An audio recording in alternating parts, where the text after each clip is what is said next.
since the game last night, or do you want any to way do... you want? Yeah, we can do All that, right. Okay. and then get right into the other college football games. Yeah, do that, and then we'll go to the NFL. NFL and finish with NFL. Okay. Yeah.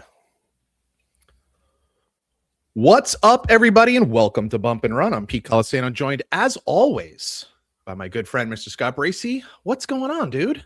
Peter, this may be our first Friday show. Yeah, thanks to no electricity yesterday. It's kind of hard to stream live and record live when you have no electricity. By the way, anybody out there who has electric heat, like everything's electric in your house, oh my goodness, try to find a way to have a backup system, because even though it's been relatively mild here in New Jersey this past week, like it's chilly inside, man. Yeah. Like, damn. So yeah, had some issues yesterday with the electricity, but we're ready to go today. Got so much to talk about because we weren't able to go yesterday. We have one of the college football games that we get to talk about, and then we'll talk about the other ones. NFL playoffs. We have tons of, I think 8 coaching openings. 8. And I kind of wanted to start with that, just on the idea of openings this year, because I feel like it's a little bit of a strange year. We'll get into who's available, who got let go, and all that kind of stuff, and who might be a good fit for certain jobs. But outside of, we know Harbaugh is out in Baltimore, and Stefanski in Cleveland and all this stuff. Those are 2 high candidates, but it seems like a bit of a strange year for me because we don't have those hot coordinators, at least not the obvious hot coordinators that we've had in past years, like Ben Johnson last year, McVay when he was 30. Like, it just seems like every year there's always at least a couple guys, a couple coordinators out there that we're like, oh my God, it's a race to see. Well, would you say Jesse Minter, Brian Flores in a way, but not as hot? Like, just clearly not as hot. And also and the defensive too is this. Dude, you just took the words right out of my mouth. And we'll talk about offensive and defensive fits and stuff like that later on. But it definitely just, even Minter, like, we kind of know about him as a defense coordinator, but how many people really do? Like, when you think of like Ben Johnson last year, like, I don't know if you knew anything about football, you kind of knew Ben Johnson was the hot, shiny object that everybody was trying to get their hands on, and Chicago got him. And look, it looks like a great hire, right? Like, he looks like he's doing a really good job. It's just outside of those 2 known commodities, those are 2, and there's 8 openings. And those 2 guys are definitely not going back to their 2 jobs that are open right now. No. So it's like, well, where are they going? Okay, who's filling the other 6 positions? Yeah, it's fun. And I think even between me and you, and we do this, we follow this, we're into this all the time. It's not clear, it's not obvious. And even after you say, okay, Minter and Brian Flores, there's still 4 more openings. It's like, I don't know. Like, you're really starting to dig deep. I heard them talking about, like, if I were the Raiders, I would be calling Cignetti. Are you? I heard that too. Cignetti would be a crackhead if he were to even think about leaving Indiana for the Raiders job. Why? Because his current quarterback might be the quarterback next year, as if he knows he'll definitely work in the NFL. I mean, I think we both like what's his name? Mendoza, but we don't know. You don't know he's going to work out. This is not Andrew Luck, dude. Yeah. So I just think it's a very interesting, and I will add to this, for us, fun year, because the mystery is what makes it so interesting for us to talk about. Yes. But there's definitely some mystery here this year, because it's just really hard to figure outside of the top 2, and maybe, to your point, the top 4. It just seems kind of thin this year. There's not that hot, certainly not that hot offensive coordinator. I heard Mike LaFleur's name thrown out there like as a possibility, and I'm like, holy shit, that guy got fired from the Jets a couple of years ago. Like, if you get fired from the Jets, you automatically go into like a 5-year purgatory. Like, I don't know how the hell you would even be considered, right? And then Robert Saleh's coming up now. Robert Saleh's hot too. So it's just an odd year, but that's also what makes it kind of fun. And when we get later in the show, we'll talk about that and see what we can come up with. Peter, we had a CFP semifinal game last evening. Did we ever? The Miami Hurricanes 31, the Ole Miss Rebels 27. A little slow out of the gates, to be expected. You know, assholes are a little tight to start. Fair. But the game, the second half opened up really Especially nicely. the fourth quarter, yeah. Like the 7:30 kick, too. It wasn't super late. Absolutely. Oh, yes, sir. Dude, I looked at it. I'm like, oh, they're finally getting smart here. Bad enough we have a Thursday game. We don't put it at 9:15, for Christ's sake. I thought I saw a lot out of both quarterbacks I liked. Yeah. I thought Beck was very poised, has a lot of football under his belt. This Trinidad Chambliss kid really, as the season went on, really impressed me. Absolutely. I don't know if you saw this today. He got denied his 6-year eligibility. Yeah. They're going to appeal it, but that's probably doubtful. Where do you see him going in the draft? I like his talent a lot. And so he's one of the rare guys. I'll put him in like a Caleb Williams kind of mold where he can run and he can really sling it. Like he's a real passer of the football. He's not what I would call like a Lamar Jackson or even like Jalen Hurts. I think he's a better passer at this point in his career. I mean, Jalen Hurts has won a Super Bowl, but at the point of coming out of college, 23 years old. I think he's a significantly better passer. The problem is he's a little undersized. Yeah, and you know, we all go back to Drew Brees and maybe some of Russell Wilson. And I remember back then, if you were watching ESPN or Fox Sports or CBS Sports, they were talking about the mold has been broken. You don't need the big quarterbacks anymore. It can be all kinds of shapes and sizes. And really what we've seen over the last few years is that's bullshit. Bigger, stronger, thicker quarterbacks who can last the season. You and I have talked about Justin Herbert and the absolute beating that he's taken this year, but yet he's still in there. Josh Allen, Patrick Mahomes, you know, even Jalen Hurts, he may be a little not very tall, but he's thick, physical. The undersized thing is what bothers me a little, just because, you know, as we've talked about, just long season, it's hard, it's physical, it's just a lot to ask. The physical traits that I see, I like a lot, you know, and just what we've seen, especially in these playoffs. I like a lot, though. He's really fun to watch, man. Really, really fun player to watch. Agreed. Miami's line of scrimmage, both sides, won Definitely. the game. I'll be the first one to say it, and then you can probably jump in behind me. I owe Mario Cristobal an apology. I didn't think he had the juice to do this. I thought they might have lost to A&M in round one. And here we are. Yeah, I don't think we owe him an apology because he's earned, through decisions that he's made in the past, he's earned our ire. So no apology necessary. I think two things can be true. I think he's made some god-awful decisions in the past that have clearly cost his football team games. And that didn't really happen this year, or at least hasn't happened in these playoffs. So we can say he's done some really strange, stupid things in the past. And I'll just say, I guess he's learned from those mistakes, and he's clearly making better decisions. Also helps that your defense might be the best defense in the freaking country. Does help. Your quarterback plays out of his mind in the fourth quarter. Does help. These things matter. You know what I mean? So I put out a video yesterday before the game saying, although they did drop 4 interceptions yesterday. I know, multiple. I know. Was it 4? I think it was 4. I saw at least 2 of them for sure. Yeah. Oh my God. But I put out a video yesterday, you know, saying how this will be probably the best offensive team that Miami has played all year. Yeah. And I said, if Mississippi can hold Miami to about 20 points, I think they got a really good chance of winning this game. And they almost did exactly that. Like, yeah. if Miami doesn't go down the field, and oh, by the way, Carson Beck, great final drive, multiple third down conversions, and not like 3rd and 2, 3rd and 10, 3rd and 9, 3rd and 12, and then obviously the touchdown run that capped off the victory.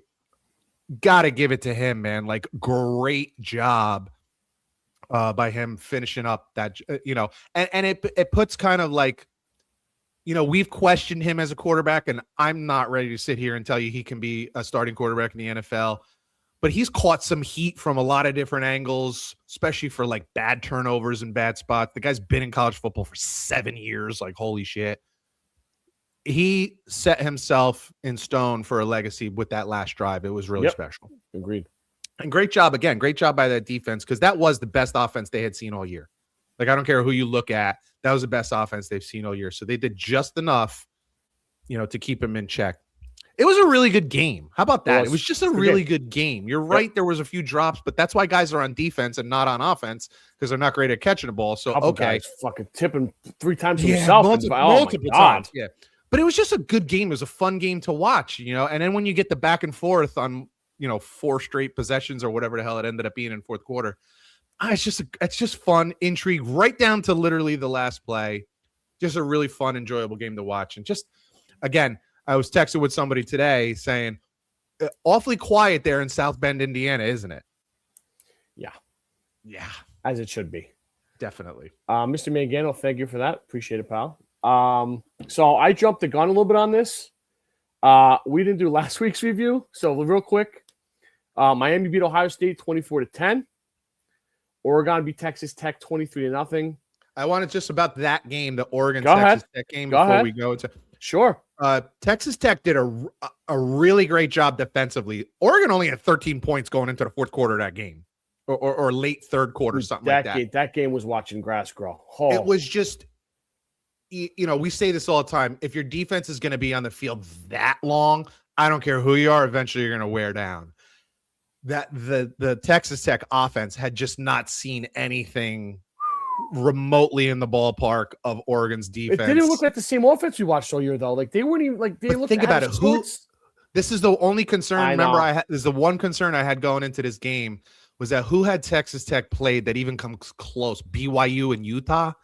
Like, it's just not on the same level. Well, there'll be no Utah blasphemy on this podcast anymore. I just wanted to No, it's not blasphemy, but just let's be real that they're not on the same level defensively, at least, as Oregon. So that was the thing. I was concerned whether they matched up. They had seen anything like that. You said it. To be fair, the defense, I think, went toe to toe with Oregon's offense for as long as they could. Sure, I agree. You just can't go 3 and out 100 times and expect your defense to just never give. It's just not fair. Indiana 38. Guys, clean out your ears for this one. Indiana 38, Alabama 3. It's just crazy. I don't even know what to say. Like, at this point, I'm out of words too. I can't. Dude, I'm watching the game and I'm going. I obviously I could read, I could see, but I don't believe my eyeballs. And then dominating him on both lines of scrimmage. Like, dude. As right as I was wherever he wants, I was about the Miami game is how wrong I was about the Indiana Alabama. I had game. Oregon too. I had Texas Tech. I was wrong with that one too. I couldn't have been more wrong. I thought at least Alabama would be right there with them. It was so bad that they pulled Ty Simpson later in the game. Like, dude, whoa, dude, I'm ashamed of admitting this. I turned it off. It was total destruction. It was Indiana versus Minnesota. I turned it. It was like a home game. It was Indiana versus Illinois. That game was 63-6 or whatever. Like, it was that bad. It was just a total complete domination. I think they had one penalty. Like, it just was. They shit all over Alabama, and nobody does that. You can say whatever you want. Alabama's not the same as they were under Nick Saban. Yeah, but dude, wow. Just wow. Do you think hold on one second. Oh my God, this fucking guy, Anthony Davis, sick and hurt again. This fucking is unbelievable. Do you think Alabama maybe regrets not letting Kalen DeBoer walk to Michigan now? I don't, because we've talked about this. The SEC just doesn't have the same cash flow that the Big Ten has. It just is what it is. They're bigger schools with more graduates. It's just things have changed. The SEC is still deeper. There's still more overall talent, and there's more good teams than there are in the Big Ten. But at the top, it's really not even close. I mean, it's just really not even close right now. So it's wild. But go ahead. No, go ahead. No, I'm going to move on. So you have something else to say, then just say it. No. Good. Okay. In the best game of the quarterfinals, Ole Miss 39, Georgia 34. Mikey, my condolences. That game was fantastic. Phenomenal. Yeah, phenomenal. All the way through. Yeah, absolutely. And we talked about this. We said we would be surprised if Mississippi won, but not shocked. You know, we had said last week, if any one of these 4 teams were to win, we wouldn't be stunned. We wouldn't be floored, you know. So, but what a great game. And you can clearly see those kids were motivated, you know, to show that they didn't need Kiffin. They wanted to, they could do it on their own. It was their talent. I'm so like, as a fan, and a sports guy and a football guy and an ex-player, I'm so proud of those kids. Absolutely. Dude, like, what did we wonder before the playoffs started? Which direction would they go? Would they put it in a tank, or would they say, screw this, let's go? Let's go. And it was completely let's go. And for 59 minutes, even last night, 59 and change, they like, dude, well done, beautiful, man. Like that. Absolutely. Dude, for the rest of their life, dude, they could look in the mirror and go, we can handle this, whatever. Couldn't life agree goes with you at. more. Like, it's fantastic. Could not and the coach too, man. Pete Golding too. Oh, by the way, for a guy who's never been a head coach, you talk about handling situations like on the mic, like phenomenal. Even after the game, he was asked about the pass interference at the end of the game, which definitely was pass interference. He was like, that's not why we lost. Those are tough situations, tough spot for the refs. That, you know, you're not going to get that call and that kind of stuff. Wow. You've never been a head coach? Like, any questions he had throughout this whole process about Lane Kiffin was handled perfectly. I don't know how good a recruiter he is. I don't know how things are going to go moving forward. But over the last month, I'll take that guy. Like, holy shit, I'll take that guy, at least in the way he handles things. Grown up, but yet very strong. You know, he wasn't out of line, but also wasn't soft. You know, but also wasn't a dick. Stable. Like, wasn't an asshole about, like, balanced, stable. Up. Yeah. It was really very impressive, actually. And that's what the old college football that we love is about. Yeah, for sure. The circus that they've turned this thing into, and we can do this in the offseason about what we can fix or what we need, what we think. Absolutely. But it is a fucking shit show now. Yeah. But stories like that is what makes us keep coming back and watching this shit. Now let me rip into the sports media a little bit. I was watching Get Up this morning on ESPN. Now, is this with Mr. Greenberg? Yes. I don't know. He has become such a clown. He's become a character of himself. He's an absolute clown. Because, okay, so Lane Kiffin, after the game last night, just tweets out, basically saying, like, historic season for Ole Miss. Love you guys. Great job. Something like that. Like, and they turn it into, oh, look at Kiffin. He's got to make it about him. Does everything have to be, you know, an ulterior motive? Does everything have to be like a side message? Is it really for sports media? It is. Yeah. Is it really so hard to believe that this guy who has coached this team for 6 years is really happy and proud of the players and the job that they did? Is it really that hard to believe that? Is it really that hard to just take it that way? Like, that he's happy for those kids and proud of how hard they worked and how well they played? Come on, man. Everything doesn't have to be a thing. And now look at it the other way. If he doesn't tweet anything, oh, look at Kiffin, root for them to lose. He doesn't care. He can't wait to get those guys in. Dude, off.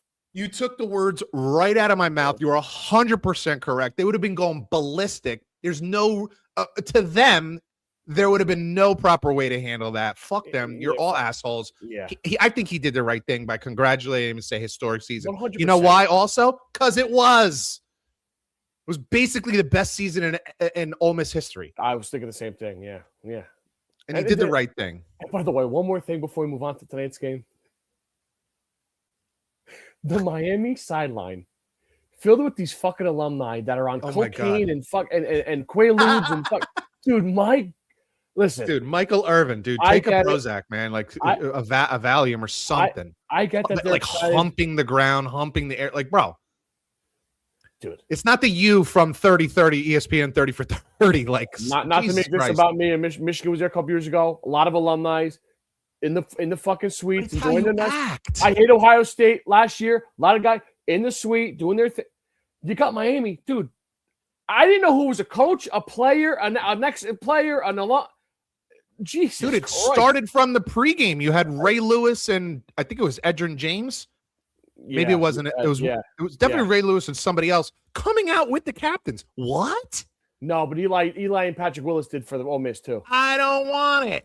Let the players today's players be But today's players. If it wasn't Miami, you think they would have done it at all? Probably not. No. That's my point. Yeah. Of course not. Dude, come But, dude, on. and then everyone with the belt to the Gatorade cooler with the dude, Michael. Because they got to. It's about me. You're It's almost me, baby, 60 me. or whatever you are. Jesus. Let these kids have their moment. Why are you getting involved? Take a step back. By the Good way, Lord. next It's embarrassing, week in actually. Miami, somebody better fuck a babysit Irvin. It's going to be. Yeah. But the problem is, in the entirety of the NCAA, especially the executives, there's no one in charge anymore. There's no growing up. There's no. So who's going to be the one to tell them? Man. Anyway, Unbelievable.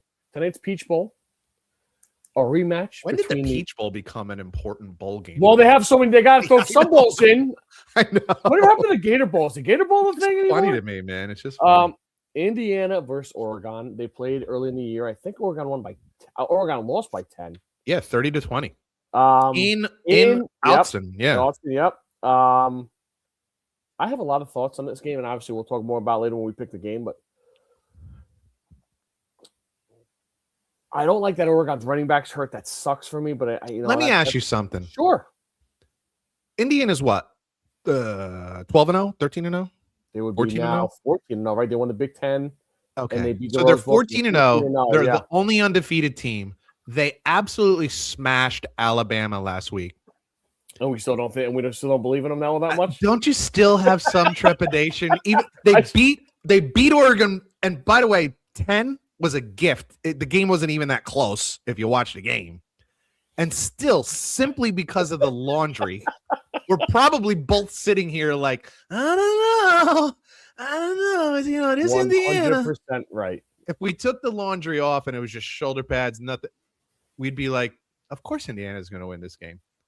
And even as I'm saying it, and even as I know my bias is creeping in, I'm sitting here telling you, I don't know.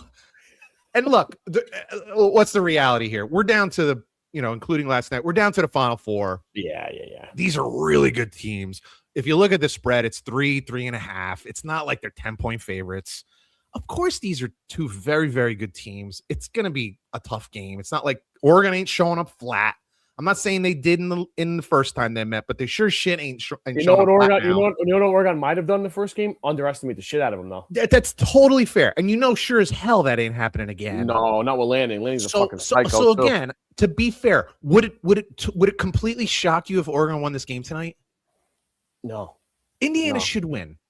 But would it shock you if Oregon won this game? This is a really good team. They got a really good quarterback. They showed that they're a very good defense against a high-powered Texas Tech offense. Excellent coach. I got to tell you, I love that it's indoors, too. Yeah, because then it takes any of the weather variables out of it. Because even last night, the roof was closed, but the grass was slick. They kept guys were slipping all over the place. Yeah. So, it's just funny to me. If this was Alabama, if this was Michigan, if this was Ohio State, if it was Oregon, if it was Texas, and they were 14-0 in this game, I don't think either one of us would have a doubt in our minds. We wouldn't even care who they were playing. They'd be like, of course they're going to win. It's Georgia. But because it's Indiana, we're like, I don't know. They have dominated all season. And we just still can't bring ourselves to unequivocally be like, there's no way they're losing this game. We can't do it. If it was Alabama right now, LSU right now, we'd be like, remember when LSU and Burrow was their quarterback that year? They were just a fucking machine, man. Did you have any doubt of how games were going to end? I don't care who they were playing. No. But even the fact that they went 35-3 or 38-3 last week against Alabama, we still have our doubts. It's so funny. I'm looking forward to it. We'll talk about it a little bit more in a little while. Peter, the NFL regular season is over. Mm-hmm. The first game on Saturday, season. The Carolina Panthers, in a blinding rainstorm, valiant effort, fall to Tampa Bay 16-14. That's what I mean with weather games. That game was fucking insane. I mean, Carolina didn't help themselves with some weird, stupid trick plays and stuff. Yeah. I am shocked, a little shocked, that Bowles has come back for Tampa Bay because their last 7-8 weeks, I know injuries, I get it. Baker's probably hurt. He's probably going to have surgery somewhere you're going to read about in a week or two. Yeah. But they did not look. Ibuka fell off the face of the earth. He was the hottest thing on the planet for. You wouldn't even know he was still on the team. Right, exactly. Yeah. It was rough. Yeah, Godwin basically the injuries whole all year. second half of the season Defense was was a not myth. good. Yeah. Yeah, it was bad. I'm with you on that.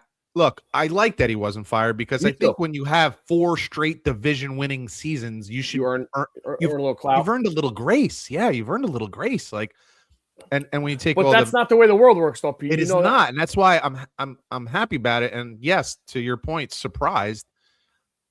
You know, especially considering some of the other coaches that went, it makes it even more of a surprise that he's sticking around. Yeah. But at the same time, I'm glad. I think he's earned the right to have one bad season, or and what are we calling a bad season? Came down to the last quarter of the last game of the season to make the playoffs. So like even that, it's like, come on, man.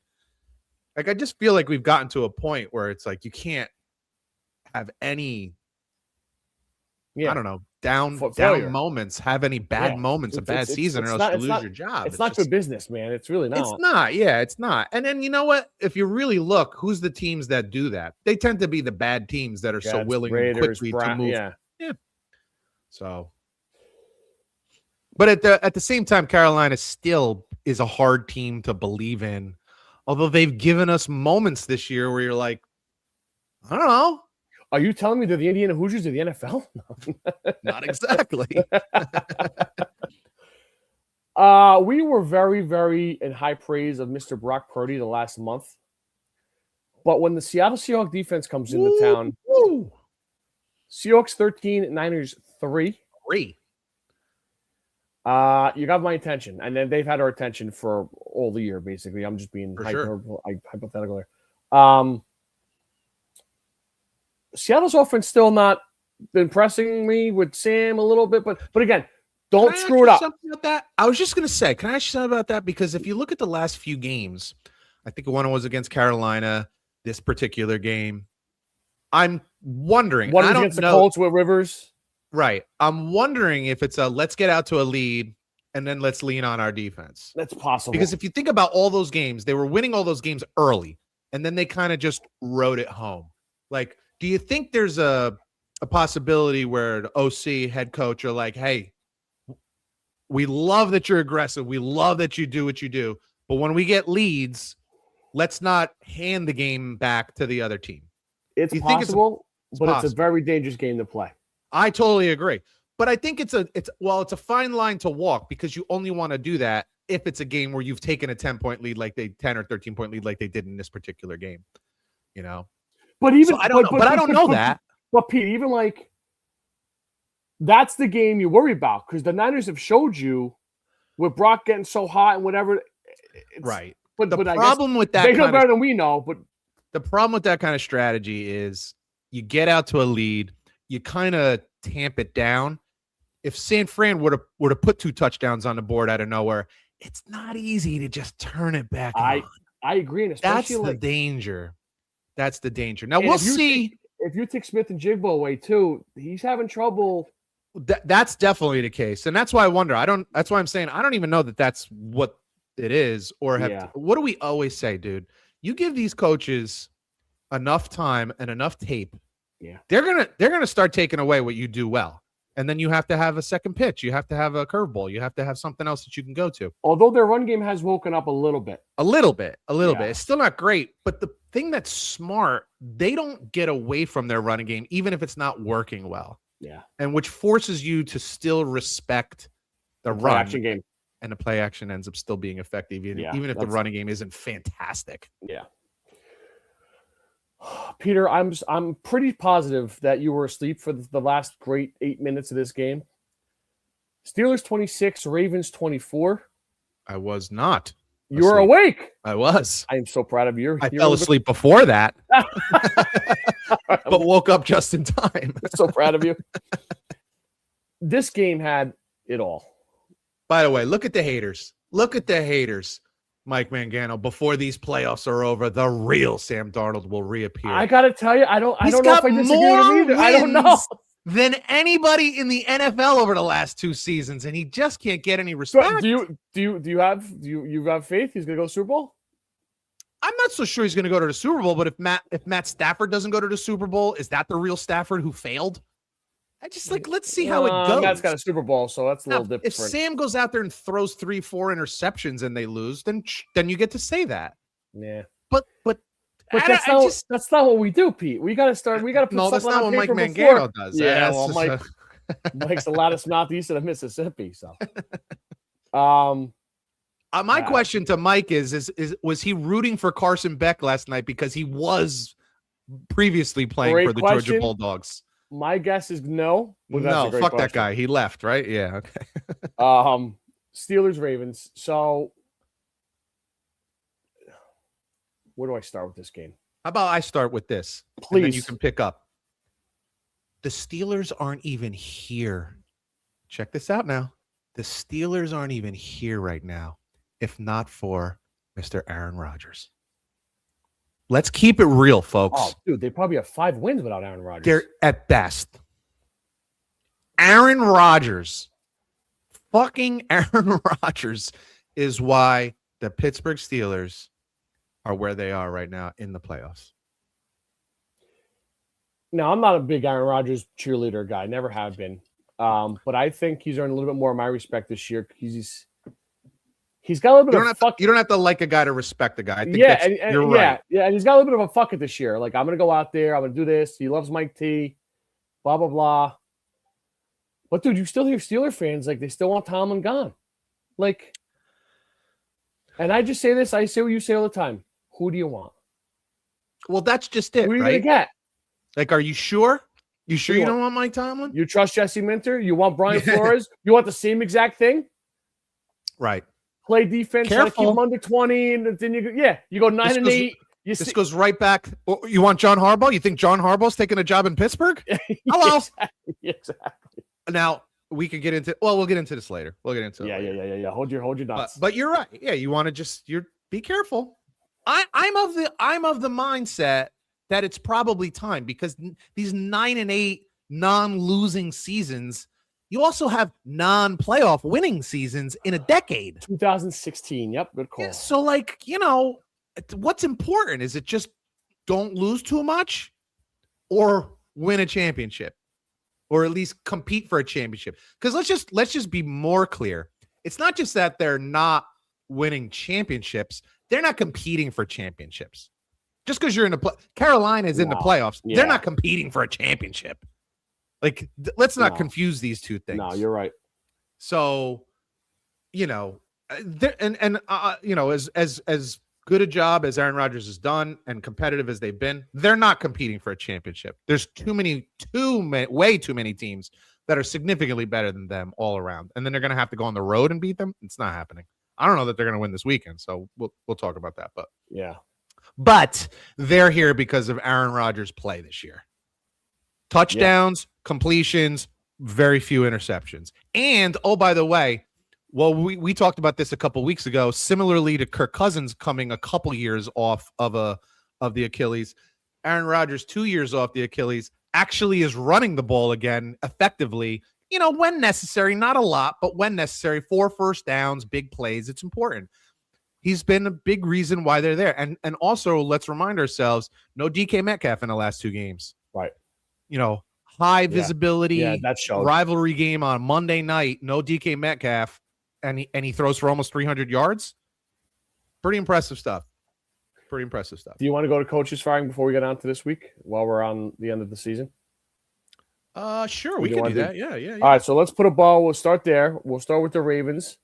One of 8 teams, a quarter of the fucking league, again, looking for new coaches. Yep. So put a ball on the Ravens. John Harbaugh out after 18 seasons. Were you surprised about this one? I was surprised because what was it, Wednesday it came about? Thursday? Yeah. Something or two, whatever it was. Yeah. Like that, like even like the Steelers. And I'm not saying Mike Tomlin's going to come back guaranteed or whatnot, but one game they make the playoffs, they win the North. Does he come back?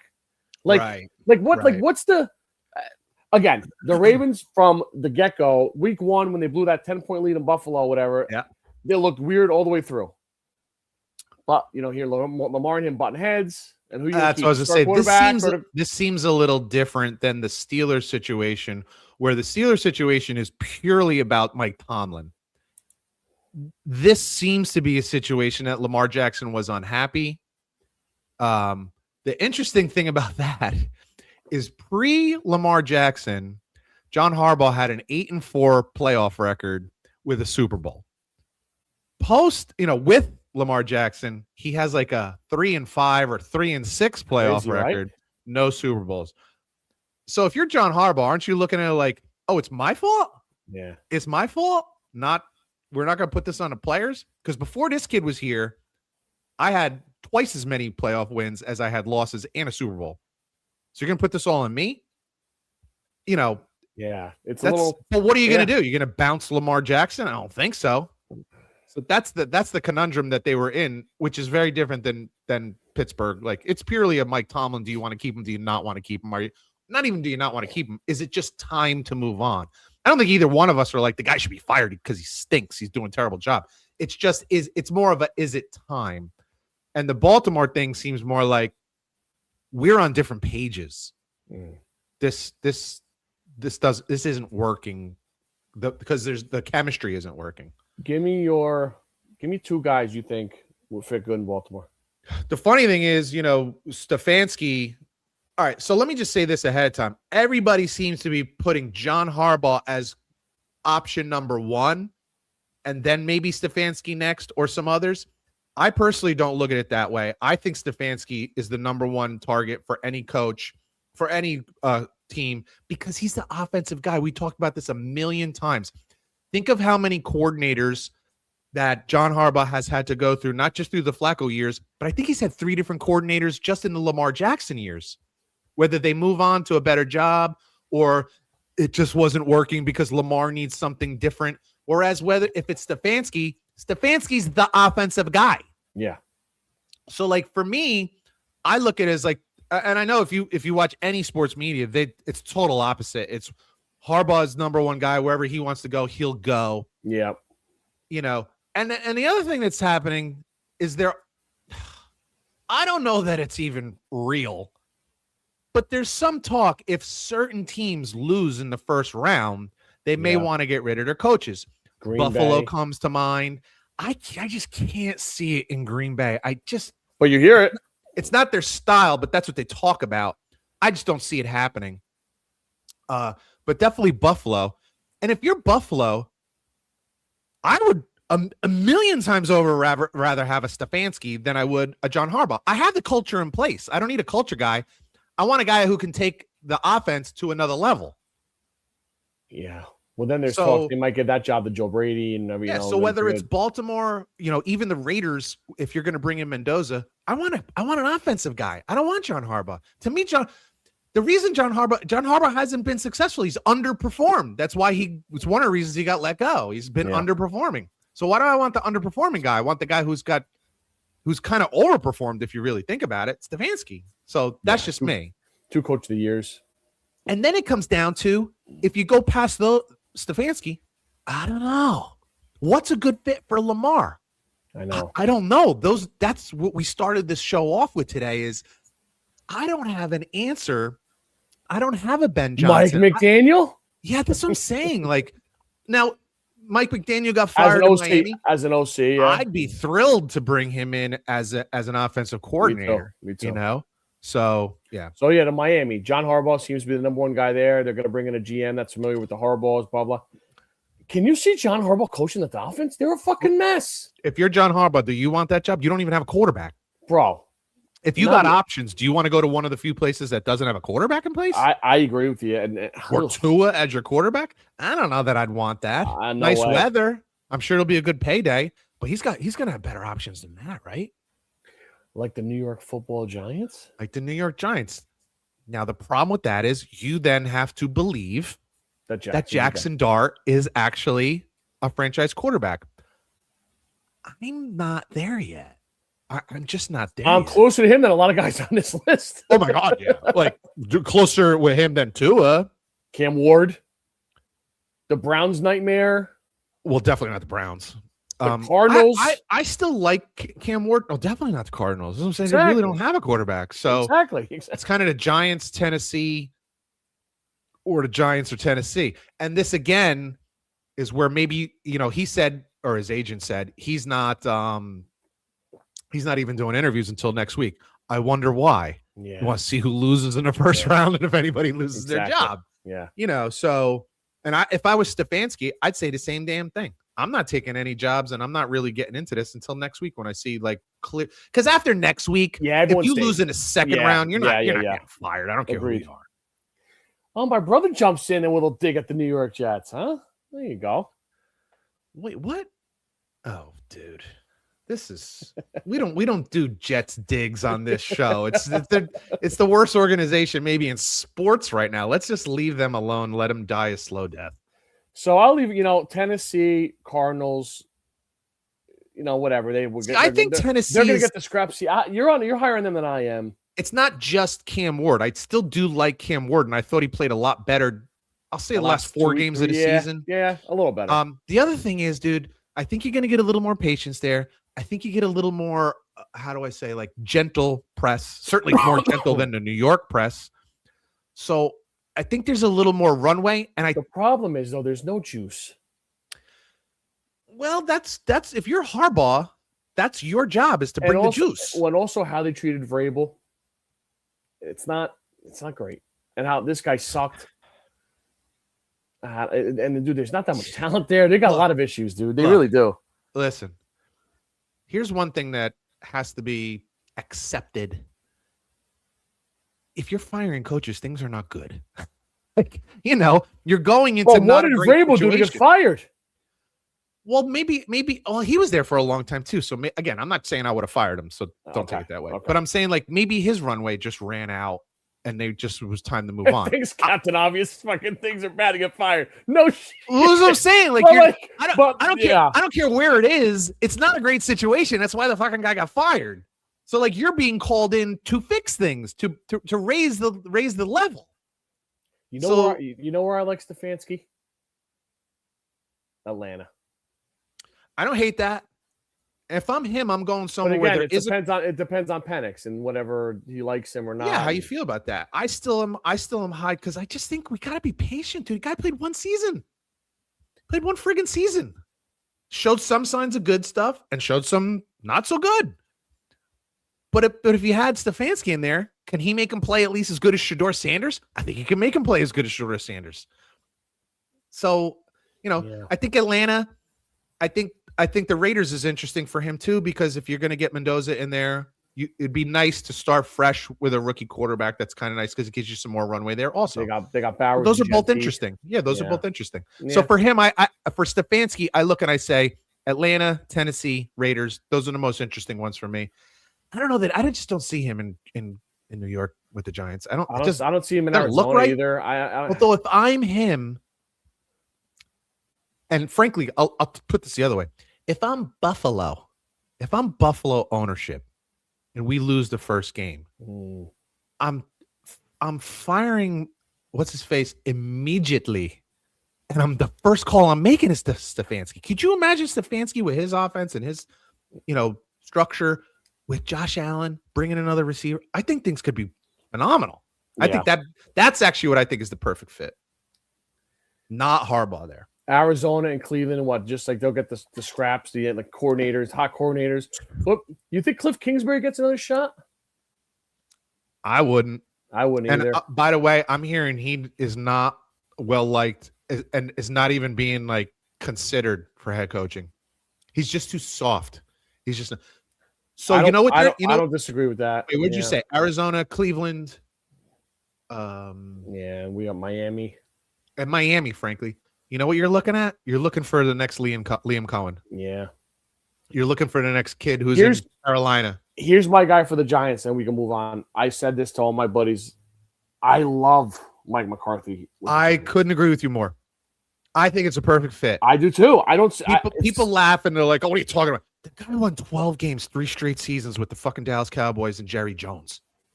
Come on, man. Like, the guy knows how to win. I don't know that you're going to win a Super Bowl.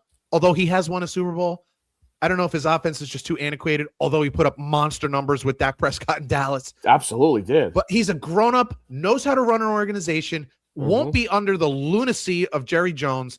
I couldn't agree with you more. I think it's a perfect fit. And pair him with Jackson Dart. Young defense, like you straighten that up. You got a good DC in there. He knows a lot of people in the league, dude. Like, you know what? He's a cold weather guy with Green Bay. I think that fits nicely with New York. Not only that. Grew up in Pittsburgh. He's like, yeah, like it's. I'm with you. I think that's a really, really good fit. I like that one a lot. One last question. I just thought of this. You know who else isn't getting any talk about head coaching? Dable. Nothing. Not a whisper. Nothing. Not a whisper. Does that tell you something? It sure does. Tells you something. I think a lot of organizations look at him as a little too hot-headed. Yeah, that's fair. What's interesting, being from the Giants, he has a reputation that kind of Tom Coughlin had before he toned it down a little bit, and then they won a Super Bowl. Yeah. Tom Coughlin was looked at like way too tough, way too harsh. Strict. You're not relating to the players, too strict. And then he toned it down just a little bit, and they end up winning a Super Bowl. Dable I think he's just looked at as way too much of a hothead. Fair. It's going to be fun, bro. We will be monitoring this as we go. All right, so we're getting comments, and I love the comments, so thank you for the comments. But talking about the Steelers 10-7 with Pickett and Russ in the playoffs, who cares? Are we saying now that with the Steelers organization with 6 Super Bowls over the course of history, that they're satisfied with non-losing seasons and not winning playoff games? Is this what we're okay with now? Oh, no, he's probably agreeing with you. Yeah, he's saying 10-7. It's not enough. It's not good enough. No, he's agreeing with you because I know that he says this every time I talk to him. Okay. Yeah, I took it the wrong way as I read. Yeah. He's with you. He hates this shit. Okay. He wants to move on. But my bad. No, you're good. Geez. And look, and the funny thing is, I get it. Like, it's hard. And as we've talked about, Tomlin's a good coach. He's had a good run. But I just think sometimes it just comes time. It's been 18 friggin' years. It hasn't been 5 years. It's been 18 years. So, Peter, 4:30 tomorrow, we have playoff football. Let's go. The Rams go back to Carolina, where they've got embarrassed about a month and a half ago. I do think this time is going to be a different result. I do not see Carolina hanging around in this game for very long. The most fascinating thing about that, though, is that Carolina beat them the last time they played earlier this season here, but yet the Rams are favored by 10.5 points. Right. Road favorites of 10.5 points in the playoffs. Like, that's I don't know that I've ever even heard of such a thing. No. Against a team that you beat earlier in the season. You beat them earlier in the season, and you're 10.5 point home dogs. What? By the way, credit to you here for a minute. I want to give you your props. You said Carolina, maybe sneaky good this year. I wouldn't call them great, but you got in the playoffs. That's a good call out of you. You know, it's funny. They were sneaky good. They were also sneaky bad. Yeah. At times they were sneaky bad. They were sneaky good. I think that's right. Yeah, I think that's right. Yeah, but you had them a year ahead of schedule. I got to give you. You kind of usually have your antennas up for this kind of thing. Do you have any memory of what the spread was when the Rams went there earlier in the season? It was probably 8.5, something like that. What's crazy to me? Higher. It's hot. They lost, and the spread went up. Like, incredible. And what's crazier is that the line hasn't moved, so people aren't looking at it as like, oh, Carolina beat them last time. Take them. Nope, they're still taking the Rams. Nope. Unbelievable. Saturday night, an old rivalry rekindled. This is probably the last thing the fucking Bears wanted to see was the Green Bay Packers coming back into town after they've trying to they win the division, trying to take over football again in the North, and you got the old pain in the ass Packers coming back into town. Yep. With everybody kind of rested. Just fucking amazing. Bears, Packers, Saturday night. If you're a Packers fan, though, or I should just say, if you're a team coming into the playoffs on a 4-game losing streak, that's not how you do it. Has it been 4 losing? I think it's 4 straight games that they lost. I think they ended the season with 4. They only had 9 wins. I knew that, and a tie. Yeah, I think they ended up 9-7-1. Nine's not. Oh shit! Wow. Yeah, I guess you're right. I think they were 9-3-1 at one point, and leading the division. So Jordan Love, who has looked phenomenal in a playoff game. Mike McCarthy, Dallas for being one. Yep. Should be healthy. Josh Jacobs hasn't played in a little while. Should be healthy. Should be healthy. No Micah. We talked about that when it went down. The team has looked totally different. No closer since that. The biggest problem with that is the end of the game, because that is when Caleb Williams is at his best. It's so weird. He is pedestrian for so long, and then holy shit. It's exactly what he needs. Like if you were to say like, hey, Ben Johnson, like what's one thing, if you could have one thing, to take away from Green Bay in this game, what would it be? Oh, Micah Parsons, so that he can't do what he does at the end of games, that he can't just pin his ears back and come get Caleb Williams. Like, yeah, it wouldn't be anything else. It would be exactly that. That's a huge thing. And it was a huge thing down the stretch. They lost a couple games late in games. They just couldn't hold on to, one of them being against the Bears. I'm interested in this game. It's fascinating. I don't think Caleb could do the slow start shit in this game. I don't think he can. Well, because the other side of it is. Oh, by the way, snow game I'm hearing too. It does look like that. The other side of it is, what was I saying last week? Like, as we're coming into the playoffs, these young first-year playoff quarterbacks you can't possibly understand the jump in intensity that happens in the NFL playoffs compared to the regular season. You just can't understand it until it happens, and then it's a holy shit moment. And that's why usually rookie or second-year quarterbacks, first time in the playoffs, they never win. It's so rare that they win. So that's what makes it also interesting. Like there's so many dynamics in this game, to your point, that like you want to watch and see how it goes. 4-game losing streak, rookie, first time quarterback in the playoffs. Jordan Love has played pretty well in the playoffs. Like the coaching matchup, going back to when Ben Johnson got hired, he said, I love the idea of beating Matt LaFleur twice a year. So, like, there's so much intrigue. Yeah. Plus, one of the oldest and greatest rivalries in the NFL, snow potential. Like, there's so much to like about this one and so much to want to watch for. Peter, 1:00 Sunday. Pressure on McDermott and Josh Allen. Go to Duval and play the Jacksonville Jaguars as another road favorite. To me, let's see Mr. Cohen and Trevor Lawrence in a playoff game, like you said, with experience. Okay, so Cohen, I'll give that to you. But Trevor Lawrence has been in the playoffs. Trevor Lawrence has been down by 3 touchdowns and come back and won a playoff game. True. Trevor Lawrence has competed pretty well in the playoffs, even when he lost.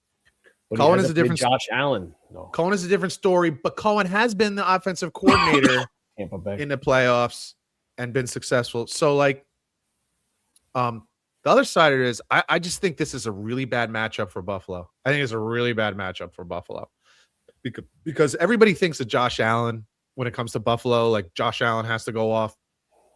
But when Buffalo is really doing their thing and they're dealing, it's because Cook is rushing the ball really well, and then they can run play action and hit their tight ends. Jacksonville has not given up 75 yards to any single rusher this season. I don't know that they gave up 100-yard rushing in any game this season. So it's going to be they are exceptional run defense. And Buffalo, as much as we think Josh Allen, what they really want to do first is run the football, lean on you. And they do have one of the better offensive lines in the entire NFL. So we'll see how that goes. But, man, it's just a bad matchup. And then on the other side, they don't stop the run for shit, Buffalo. And Jacksonville likes to get off on the run early in the game and then use their play action. But if they don't run it well early, they lose it. They don't stick with it. We'll see, because I'd love to see Buffalo actually stop someone's running game, because they haven't been able to do it pretty much all year. So I just feel like it's a tough matchup for Buffalo. We'll see what happens. Yeah, I don't know. 4:30 game. If you just took history out of it, right? And you just look, say, last 8 games. Who's played better? Why they home dogs? Niners at the Eagles, and that line is jumping up like fucking crazy. The Eagles are now 6-point favorites. I just saw on the bottom line. What did it open at? 4.5? 3.5. 3.5. Damn. I think the Niners again have been beat up all year, but that's that's not an excuse. And the Eagles have been beat up too, but it's not as bad as the Niners. Nobody's been bad as the Niners. I think the Eagles will get Lane Johnson back, I think is the rumor, and whatever Dean linebacker was his name, Okay. Dean, N'Kobe Dean. There it is. I take He will play a linebacker as well. Big difference when he's on the field. The Niners. After watching that game last Saturday night, it's hard for me to think positive now about them. What's funny is lately, and like it. They went 4, 5, 6 straight games of throwing 35 points up. But exactly. Suddenly you can't score. That's the NFL, right? And that's what makes this so weird, because for the second half of the season, for the most part, everybody was talking about what's wrong with Philly. What's wrong with Philly? I think what they end up with 5 losses. Yeah, I know. Pretty damn 12-5. Yeah, exactly. So no, they might have been 11-6. They might have been 11-6. If there's anything that has been relatively consistently good all year with Philly, it's been their defense. I suspect at home, first round of playoffs, that intensity pickup. Oh, that place is gonna be a fucking zoo. Absolutely. I would suspect their defense is going to play better, play well. The offense is just such a wild card. It's just such a wild card, man. The problem is San Fran's defense is just a complete disaster mash unit. They didn't give up a lot of points last week to Seattle. No, they didn't. They played well. They didn't. So, and we talked about this for the last few weeks. Like, you got to give Robert Saleh a lot of credit, man, for just bubble gum and Band-Aids keeping this thing together. I think it's a tough spot for San Fran. I think it's a tough spot. Too. But also, too, on the other side of it, let's see what the Eagles do. If they're going to let Barkley try to run wild and let Hurts do what Hurts does. Because, you got A.J. Brown pouting again and all this shit. You got to throw all that out the window. They have to get the running game going. They have to get successful. Even if Hurts uses his legs, they got to do. Yeah, like personalities aside, feelings aside at this point, who cares about your feelings? They got to get the running game going. This is the right game, the right team to get the running game going against. And if they do, that just makes Jalen Hurts that much more dangerous. And oh, by the way, can we get him using his legs a little more? Like, that's when they're really most dangerous, is when he's getting out and running and opening things up.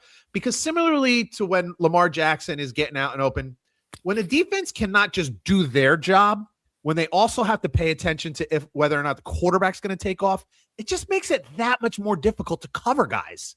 Like, it's hard enough just to focus on your job, like your guy or your zone. Now you also have to always keep it in the back of your mind. Is this guy going to take off? Right. And let me say this, and then we can move on. I would not be surprised if we do see that very thing. If we do, I'd be surprised if we don't see Jalen Hurts with, say, 4 or 5 designed runs and maybe 3 or 4 where it's like, he drops back but then takes off. They're just better when he does that, man. They're so hard to stop. Plus, he's a goddamn load. Like, he's hard to bring down. So I think that's a big part of the recipe for them winning this game. Sunday night, Chargers at the Patriots. I have such mixed feelings on this game. I don't know. I want to lean on my idea that Drake May has not been in the playoffs, and he's especially against a good defense, Jim Harbaugh. Like, I want to lean on that. But I want to say San Diego. The Chargers are I know. Everybody would know exactly what I'm talking about. The Chargers are so banged up on the offensive side. No, they're on third string tackles. I know. I just saw, I think Amarian Hampton is he's gonna play, but he's hurt too again. It's weird. Look, what do we say all the time? This shit's hard. This shit is hard. It's hard enough when you're at full capacity. You know, we think back to last year and we say, Philadelphia just shit on Kansas City. You know, Philadelphia had a hard time just getting to that game if you don't, right? Like, it's just hard. You're playing good teams. And they were elite, and they had a hard time getting to that game. If you're not at full strength, man, in a league that's offensive league, I think it's a big ask to go on the road with no starting tackles and a guy with a broken left hand. it's hard. I think the Chargers will keep them in it defensively, but I don't think they have Completely enough agree. juice to get over the top in this game. I really don't. I'll tell you this. Yeah. If to me, I think this will come down to whether or not the Chargers can run the football. And I guess it sounds like a broken record because it seems like that's important. Well, it's important because that's dominating the line of scrimmage, right? So if the Chargers can, because, and I say this because while New England has been opportunistic on defense this year, they've been poor in the red zone. They gave up something like 67% touchdowns in the red zone. So like it's one of the worst in the league. They had the easiest record in the easiest schedule in the last 25 years in the NFL. Yeah, well, yeah. So yeah. it makes you question. And even when they beat Tampa, we were like, "Oh, that's a good win." And now we look back and it was like, "Was it? Like, was it that good a win? I don't know. Maybe it wasn't that good a win actually." So if the Chargers can run the football early and keep that going and maintain possession and stuff like that, I think then they have a shot. I just think that's a lot to ask when you're just so hurting on the offensive line. Yeah. I think they're missing 3 out of 5 starters. Like Right. It's just a tough call. And 2 backups, I think they're missing. Yeah, that's what I'm saying. You're on third string tackle. Like you're not even on backup tackles. You're on third string tackles. Guy was bagging groceries last week. Good God. Last game of the weekend, sir, Monday night, the Houston Texans at the Pittsburgh Steelers. All right, let's get this out of the way. I think Mike Tomlin is something like 8-1 on Monday night. I think he's better than that. It might be better. He doesn't lose on Monday night. But how many of those Monday night games were playoff games? I don't think any. 0. Yeah. Yeah. So again, there's an argument on this side and there's an argument on this side. And that's the beauty of the playoffs, right? Like you can make an argument either way. You tell me the team that I have to defend and I could probably do it, right? And especially when you consider that Houston defense, Aaron Rodgers doesn't want to be touched. Oh, so let's just give him the team that has 2 bookend guys that can just make a quarterback's life freaking miserable. We're going to send him at you right now. So, but yet that place is going to be going bananas. We know Pittsburgh has a really good home field advantage. I do think Houston is a better team. I actually think they're a pretty darn better team. But it's a call there, man. You're gonna go against that like almost undefeated trend on Monday Night Football. I don't know. Well, Peter, let's gamble while we're at it. I love the idea. So listen, I had just to shits and giggles. I had Miami last night, minus 3.5. Mangano, I did not. I didn't. Oh no, I did. I had Ole Miss plus 3, so I would have been a loser, right? Yeah, they won. Yeah, I had Ole Miss plus 3. God, it felt good until the last. I'm glad you're honesty there. Yeah, I looked. I'm like, sure. no, I got Ole Miss. Yeah. All right, so what are our records coming into this? Oh, sorry. 1-3 last week for me, starting to stink down the stretch. Still 34, 27-2. You were 500 again, and you're 37-26. So you're having a better year. That's pretty good overall, but I can't complain about mine either. But I already got an L, so this is true, and I got to win. Tonight's game. Why don't you start us off, pal?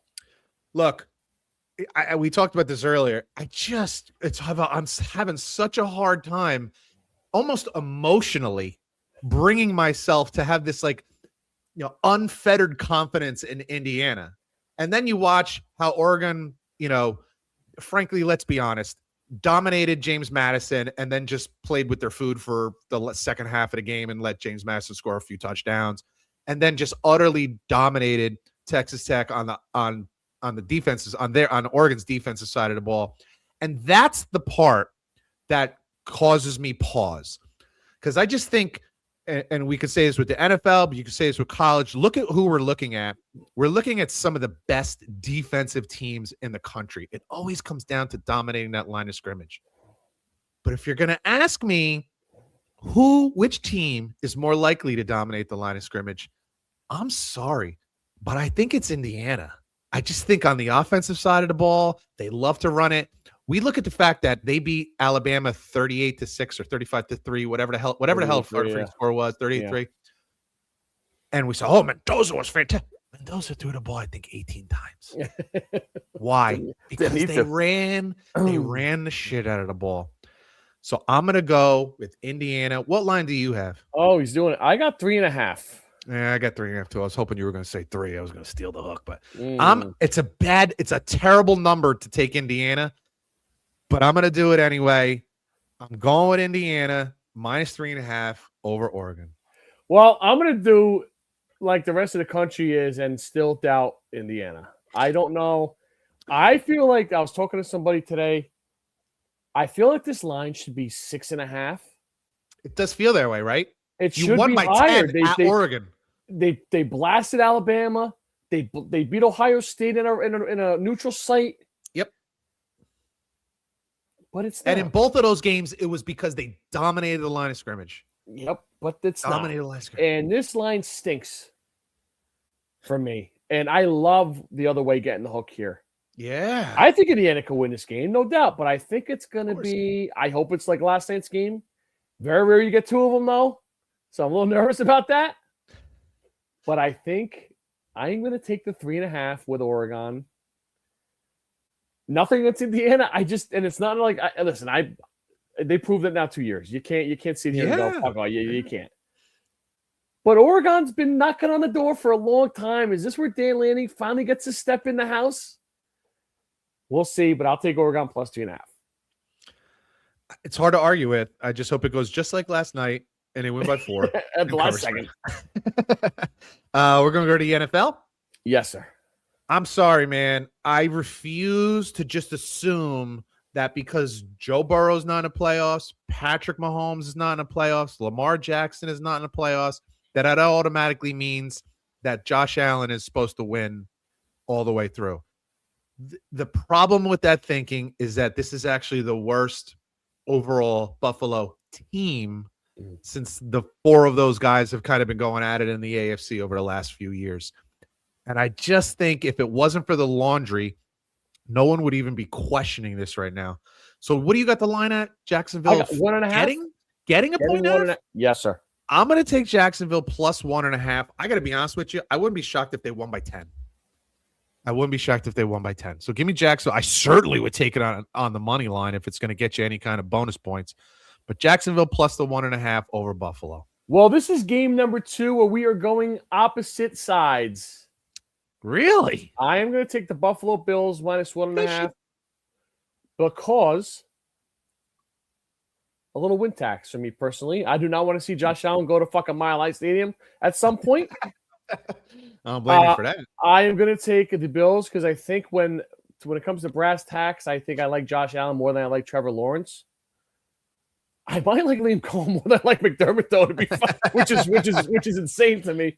But no, I think this is a really good game. It's unbelievable. I hate that it's Sunday afternoon. Like the first game Sunday afternoon. I think this should be a night game somewhere. I know along the line, but I just think when it's time to put your nuts on the table, Josh Allen has proven, and we've said it for years. Josh Allen isn't the reason why they're losing these playoffs.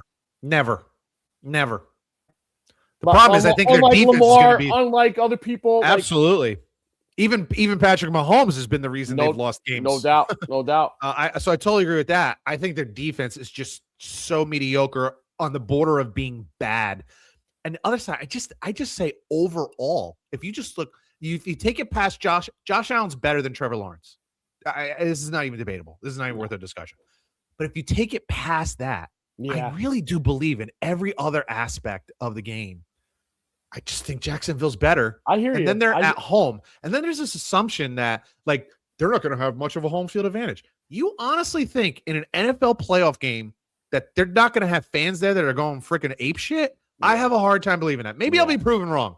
I hear that Buffalo fans are, like, buying a lot of tickets, and maybe that's true. But I got to believe there's got to be something. If no other reason. And also, let's get out of Buffalo and go to Florida, too. Right, absolutely. We've seen them struggle. I don't know if it's going to be hot, but I'm saying we've seen them struggle in the heat against Miami in the past. Yeah. So even if it's just warm, that's kind of a good thing. Yeah, I just think Jacksonville is just underrated as a team. And that's why I like it. Fair. In my second game, you talk about hypocrisy. You talk about utter hypocrisy. I've been killing this kid all year. I'm going to take the Chicago Bears plus the 1.5 over the Green Bay Packers. Look, there's an argument to be made that outside of about 3 minutes, in both games, the Packers absolutely outplayed the Bears in all 4 quarters outside of about 2 minutes. No doubt. Okay, there's a real argument to be made. but I just got a problem with coming into the playoffs on a multi-game losing streak. Like you could even discount the last one, okay, because I think they sat all their guys and all that. Sat a lot of their players. Okay, Looney Tune, that quarterback, whatever his name. But you don't even know what it's like to win a game since early December. I just got a problem with that, and I just have a pretty decent amount of faith in Ben Johnson. And God forgive me for saying this out loud. In late game, Caleb Williams. I'm almost embarrassed to say it, but I'm taking the Bears plus. And what right do the Packers have being 1.5 point favorites after not winning a game in a month? I agree with that. Give me the Bears plus the 1.5 against the Packers. Well, we're not going up against each other in this one, pal, but I am going to make a lot of people raise an eyebrow. I am going to Monday night to Yinzerville, Pittsburgh, Pennsylvania. I actually think this is a pretty decent matchup for the Steelers. Really? I did not like the way Houston finished out the year last week. You get these. What's always the thing for great pass rushers? Get them on some mushy grass. Slows them down a little bit. It's going to be wet. They get DK Metcalf back. Their best player on offense. They figured out a little bit of a run game. Two-headed monster. Using the tight end. Against Baltimore. I love the way the Pittsburgh Cam Hayward played his best game of his life last week. This is true. If he can bottle that up and bring it back with another week of TJ Watt back, and Stroud's a little roller coastery here. That's fair. I love, again, the 3.5. I love it. Love the hook. Love the Monday night juice. The Pittsburgh. Give me Pittsburgh plus 3.5 at home against Houston. Okay. And Mike Tomlin back for another year. I have to pull this up. Do you know who this is? My brother. Oh, well, that's good. Texans have beat nobody. Split with the Jags and beat the Bills. You mean 2 playoff teams? What do you... Look, we talk on this show about things. By the way, this is a guy who hates Tomlin, wants him gone. Now he's the biggest defender on the fucking planet. We talk about things on this show that you don't hear about on a lot of sports media, and one of those being sports psychology. So where I will kind of give it to you a little here, because I just think Houston's better. Sure. But if you looked at the players on, was it Sunday night after that Pittsburgh game, the look on Aaron Rodgers' face, the look on Cam Hayward's face, the look on all those guys in that team, faith is a hell of a thing. They just, I will say this. And they got a lot of experience in that room, brother. They look like they believe. Like, that is a very dangerous thing. Because that's internal motivation. It's nice to have a coach who can gin you up and get you out there fighting and caring and really playing hard. It's so much better when it comes internally. And right now, because of that win and the way it happened and how Aaron Rodgers drove them down the field, even though Baltimore then went down and just botched a field goal, they have this look on their face of like, yes, we can. Oh, wait a minute. We can do something here. There's this look. I do think that matters, especially when you're at home. So there is something to that. I just think Houston's better. I just think that defense is just so damn good. So it'll be a fun way to end the week. I can tell you that much, man. It'll be fun. It'll be explosive. It'll be physical. It'll be what you and I would call like old school football. Yes, physical sir. as shit. Bodies hitting the floor. It's going to be wild. 13 in the fourth quarter. Someone trying to put the game away. I love Absolutely. I have Oregon for us. I want to just review the bet picks real quick. Oregon plus 3.5 versus Indiana tonight. Buffalo minus 1.5 against the Jaguars, and the Steelers plus 3.5 against Houston. And I have a win under my belt already. Yeah, I did have Ole Miss last night, so that didn't work out for me. But I got Indiana minus 3.5 over Oregon. I got Jacksonville. Come on, they're just a better team. Jacksonville plus the 1.5 against Buffalo. And God forgive me for all the things I've said all season, but I'm taking the Bears at home plus 1.5 against the Packers. I love it. All right, let's get trivia. Let's get out of here, sir. Ricky Williams is first all time in rushing yards at Texas. Who is second? Cedric Benson, Bijan Robinson, Jamar Charles, or Earl Campbell. God, what a friggin' list. Beautiful. Beautiful. God, I really want to say Jamal Charles. I really want to say Earl Campbell. Oh, boy. What was that list again? Cedric Benson, Bijan Robinson, Jamal Charles, Earl Campbell. God, what a list. Oh, my God. All right, I'll go for the sucker bet here. Earl Campbell. He was third, sir. Ay, Dios mío. Don't say Jamal Charles. Cedric Benson. Okay. All right. Okay. Four-year starter. Okay. Ricky had 62.79. Cedric had 55.40. Wow.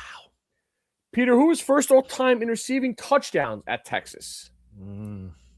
Roy Williams, Limas Swede, Quan Crosby, or Jordan Shipley?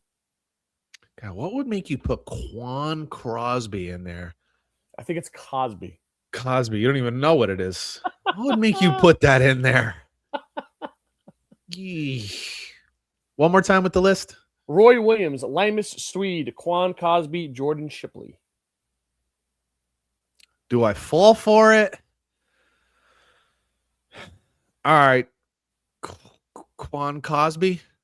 Roy Williams. Son of a bitch. Quan was fifth. Roy had 36. What the hell made you put his name in there? Mangano, he was fifth on the list. I got fucking names I got to put down. All right, jerk. All right. Who was first all time at Texas in receiving yards? Yards. Wait, Roy who was Williams. the one with the last one? Roy Williams was the last one? Yeah. The last question. It was Roy Williams. Yeah. Okay. Roy Williams, Xavier Worthy, Jordan Shipley, Limas Swede, and if you want Quan Cosby, you can go on that one. This is touchdowns? Yards. Yards. What's that list again? Roy Williams, Xavier Worthy, Jordan Shipley, Limas Swede. And by the way, I feel bad for thoughts and prayers for Jordan Shipley. I did this list on Tuesday, and then he got into an accident on his farm. Ooh, Yeah, he got burned. Well, I just weird timing. It's just a little eerie.